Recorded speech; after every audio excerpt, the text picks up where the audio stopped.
Sunt Radu Rusu și astăzi jucăm un joculeț care suntem într-un fel de invazie de furry. Bun, ideea este că dacă vă gândiți, furry ăia care sunt colorați, care sunt ca un fel de animale, bun. Ideea este că în acest joculeț furry nu arată cum credeți și arată mult mai horror în jocul ăsta. Și din păcate, nu știu ce se întâmplă cu jocul ăsta, dar mi se pare foarte întunecos. Deci o să încerc să prin edit o să luminizez, adică o să aveți o luminizare mai mare, adică cum ar fi, nu o să mai vedeți așa de întunecos, o să vedeți-o la cât mai bine decât mine, pentru că, pe la urmă, importanța este la final ca videoclipul să fie foarte, să se înțeleagă ceva din dânsul, deci voi încerca să editez la partea de vederea cumva la videoclip, să le editez, ca să cumva să vedeți. Și de-aia acestui joc e să împușcăm cât mai mult, să facem level, să facem rost de arme. Eu mi-am luat shotgun-ul că știu că e destul de bună și am ajuns la prima zonă care este destul de plin de furry, adică de zombie, mai pe scurt. Avem și un fel de mini-boss. De ce erau foarte mulți?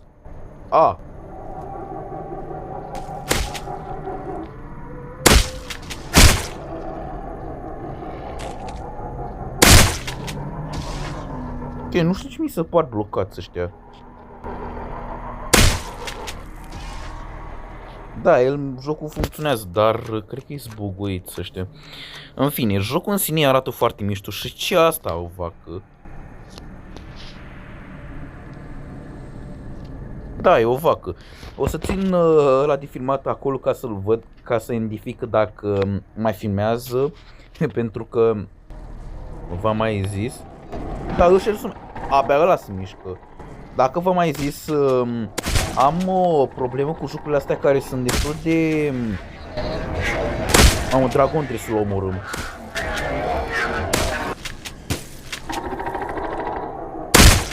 Deci ăștia niște sunete. Da, cred că e buguit jocul. Uite, abia ăla vine despre mine. Sau cam asta am înțeles-o că vrea să vină.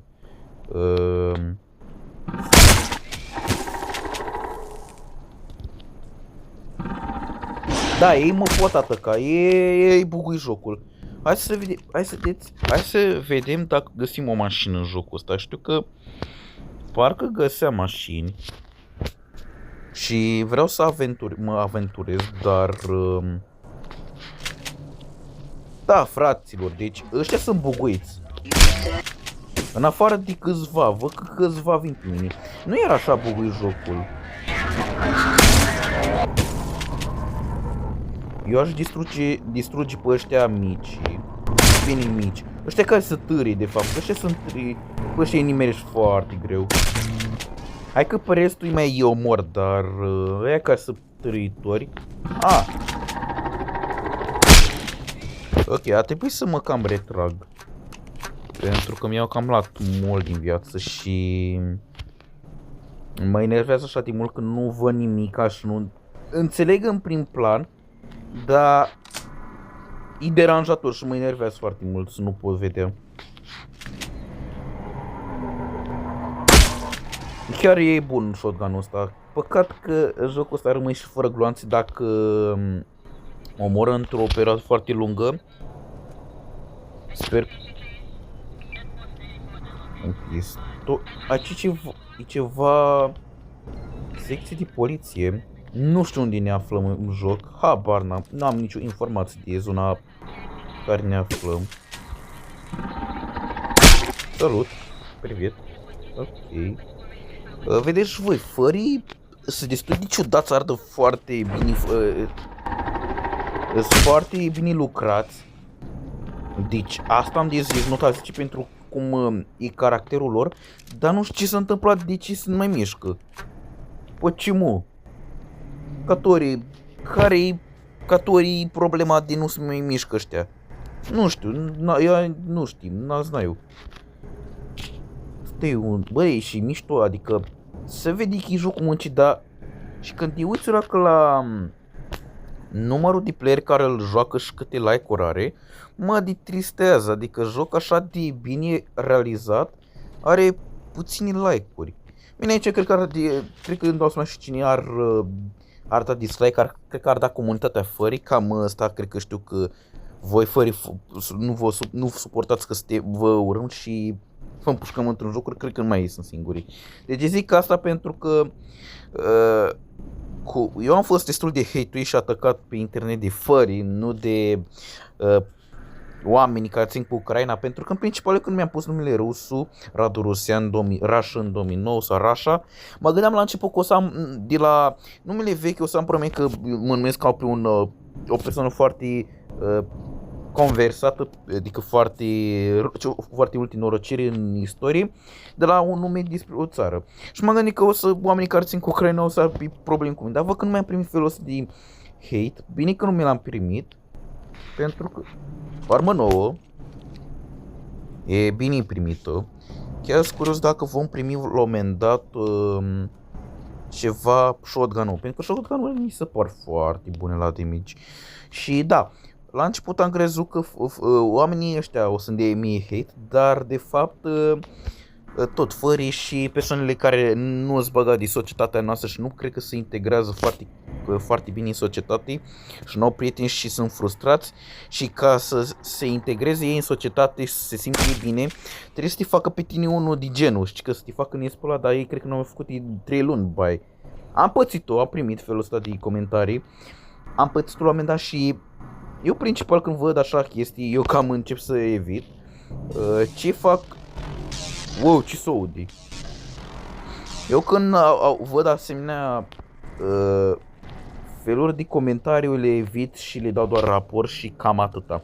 Eu fac cel mai sănătos lucru și dacă ești youtuber și o pățești, ți-ar și recomanda hate-ul să-l cam eviți. Acum, dacă e pe partea de videoclip, ar trebui să vezi și tu de la tine ce faci. Dacă nu-i vorba cât îi face cineva ca antisocial, dar ăla nici nu știi ce cu tine și ce ofuri ai avut în viață, să-ți apară și un tâmpit ăsta care să te fac pe tine nu știu cum, dar din păcate nu mai e prea să obișnui cu internetul și vorbeam cu un prieten la un moment dat despre situația asta, cum lumea s-a cam obișnuit mult cu internetul și li se pare ceva foarte comun să înjuri pe cineva pe internet care niciodată nu știi ce ofuri a avut în viață și tu vei să-l înjuri, te parcă că ești cel mai mare exemplu în societate, serios. Adică mi se pare, și bine, felul de comentariu l-am evitat pentru că mi-am dat seama că e felul de comentariu la provocare. Da, nu mă credeți, părea făcut să mă provoace parcă.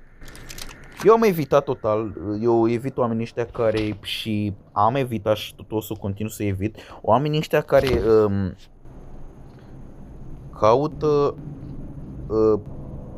conflicte cu tine, cum exemplu, eu tot timpul dacă ați observat conflictul cu Alex Zăgeatu Alba și cu Vigilent, eu am încercat total în anii ăștia să-i evit, adică să nu mai îmi bag capul cu ei și să-mi văd ale mele, eu am încercat, din păcate eu nu știu ce fac așa de rău pe un canal de YouTube doar care mă joc Roblox, Blockstrike și poate la un moment dat jocuri, mă jucam și înainte jocuri la nimerea pe Android. Eu nu știu ce fac așa de rău pe YouTube. Adică, ziceți și mie dacă vă uitați așa, ce fac așa de rău? Nu voi înțelege niciodată de ce mi s-a dat hate-ul ăla, am pulea, sincer. Dar n-ai cotro, internetul este full, hate-ul pe YouTube este de acum și ceva foarte normal să-l primești. Eu mă așteptam la comentariul ăsta, dar nu prea m-a supărat, mi-am dat seama că de proastă e persoana respectivă. Mie mai mult îmi părea rău pentru dânsul, că oamenii care zic în felul ăsta de chestii, zic despre ei de fapt. Cam rău pentru el. Dar n-ai ce să faci, fraților, n-am ce să fac. Eu doar postez, sunt pașnic ca persoană, eu ca YouTuber, eu sunt pașnic, îmi văd de conținutul meu și de postatul meu și doar dacă mai se întâmplă colaborări noi acolo voi încerca să fiu cât mai prietenos cu persoana respectivă. Eu nu am invidii. What? Și sunt supraviețuitor, dar eu cred că plec. Eu cred că mă cam retrag. Dacă vor mai trage mult, ia, o să-i omor pe ăștia și eu atras în mini. Nu înțeleg. Îi pot omorâ? Nu. Păi ce o tras în mine? What? Băi, nu înțeleg playerii ăștia. Deci te împușcă dacă tu... Nu te miști, ok. Da.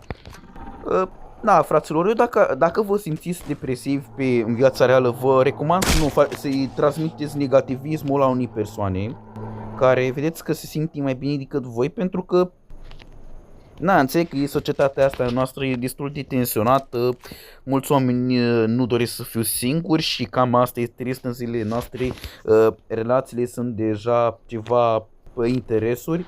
Înțeleg din spatele persoanei că e depresivă și suferă, dar n-aș înțelege de ce te duci la o persoană să-i strici ziua.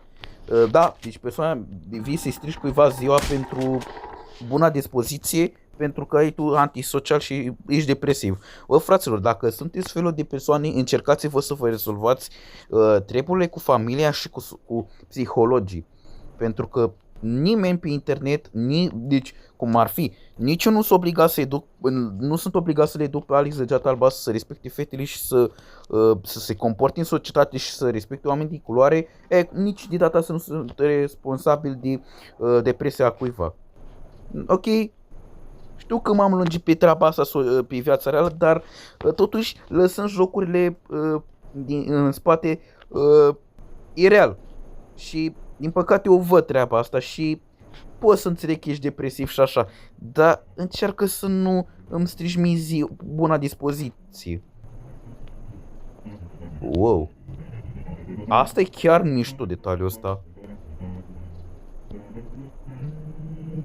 Deci detaliul ăsta chiar e mișto din toate. Da, băi fraților, deci dacă sunteți felul de persoană, vă recomand să nu stricați cuiva ziua, pentru că voi vă simțiți doar depresivi. Vă simțiți, vă rezolvați cu psiholog. Ok? Chiar așa de cum sunt psihologii. Cei mai buni psihologi sunt bunici și părinți, adică pe urmă nu înțeleg. Da, îmi pare rău pentru că dăm în discuții de astea sociale care sunt destul de adevărate și înțeleg din spate, dar nu înțeleg de ce trebuie să vii să-mi strici mie ziua.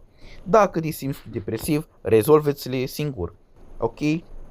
Eu vină n-am. Și eu antisocial, eu am prieteni, eu socializez cu lumea. Cu anumite persoane care le văd că sunt proaste și nu mă pot înțelege cu dânsul, ei evit direct. Nici nu mi-e greu să-mi dau seama că ori ești strabala sau prost, eu îmi dau seama foarte ușor după anumite ieșiri de ale tale. Bă, da, să faceți jocul ăsta cât mai ciudat cât avansăm.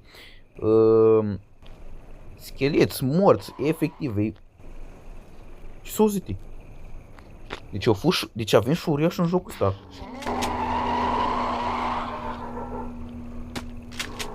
Zombie nou.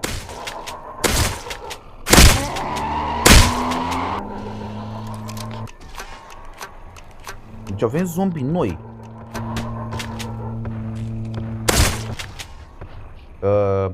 Cred că e o zonă nouă, deci cumva avem și fării uriași, ce să înțeleg. Ăștia cred că îți dau, trebuie să-ți dea o dată, ori jumătate din viață, ori câteva bucăți și tu o da jos. Dar, da. Scuzați-mă dacă m-am dat pe niște treburi foarte serioase, dar nu puteam, trebuia să zic, pentru că, în primul rând, mă simt eu la că mai bine mă răcoresc. Știu că aș zice cu un prieten, dar parcă în videoclip știu că lumea se uită mai mulți oameni la număr și cumva ajung mai mult. Și dacă ești felul de persoană, sincer, încearcă să nu te apuci de alte conflicte. Să-l enervezi pe altul pentru să te relaxezi tu mental, pentru că nu-l ajuți deloc pe omul ăla. Eu nu înțeles de ce player e acum mi-aduc aminte, acum realizez. De ce ăla m-a împușcat dacă eu eram om? Adică am eu vreo ureche de furry? Nu, sunt pur și simplu din armata rusă, care zboară de sus și vine cu parașuta și te împușcă. Asta e ideea. Ăsta sunt. Și cu ceva îmbrăcăminte din URSS, Uniunea Sovietică, din armata roșie. Adică așa de fără apare eu. Ce ciudată. Și aveam impresia că are arma băgată în corp, nu știu de ce. Da, fraților. Cam atât pe acest episod, fraților.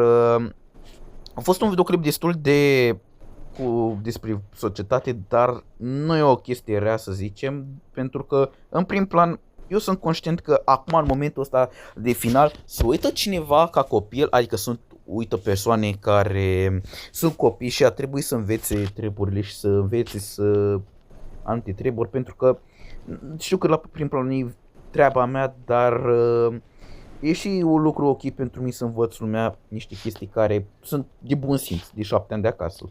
Dar da, cam atât pe acest episod, fraților. Eu am fost Radu Rusu și v-am lăsat. Pa, pa și să aveți sănătate în viață!